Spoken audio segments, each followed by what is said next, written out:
26 साल का एक लड़का जो अंग्रेजों के विरोध में चल रहे सविनय अवज्ञा आंदोलन का हिस्सा बनता है। गाजियाबाद में समंदर नहीं मिलता तो हिंडन नदी के किनारे नमक बनाने लगता है। एक लड़का जो 1928 में नेहरू से प्रभावित होकर स्वतंत्रता आंदोलन का हिस्सा बनता है और साल 1967 में उत्तर प्रदेश में पहली गैर कांग्रेसी सरकार बनाता है। आज कहानी स्वतंत्र भारत के सबसे बड़े किसान नेता की, जो भारत के 5वें प्रधानमंत्री बनते हैं लेकिन कभी संसद नहीं जा पाते।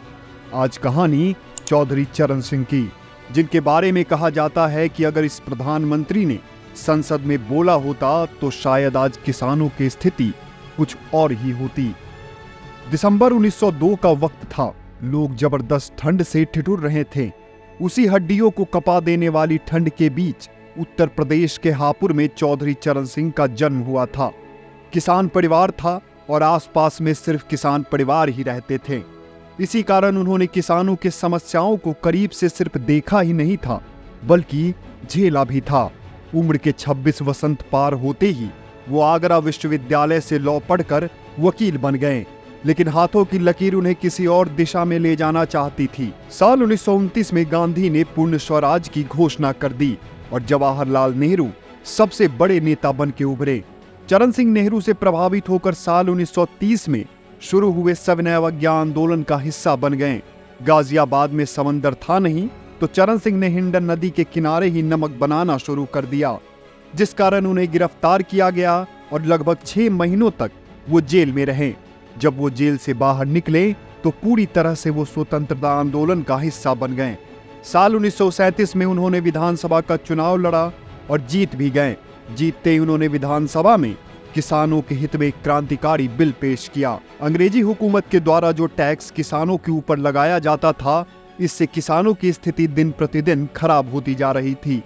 इस बिल को लाने के बाद किसानों में एक आस जगी। चौधरी चरण सिंह उस वक्त तक एक बड़े नेता बन चुके थे। इसी कारण 1942 के भारत छोड़ो आंदोलन के समय अंग्रेजी पुलिस ने उन्हें देखते ही गोली मारने का आदेश दे दिया था।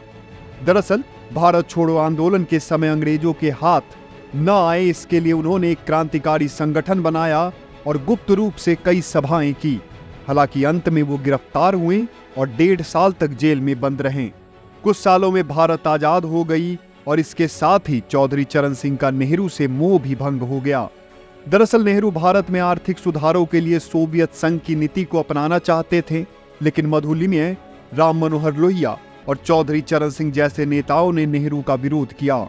इन लोगों का मानना था कि किसानों की स्थिति तभी सुधरेगी जब उन्हें जमीन का मालिकाना हक दिया जाएगा।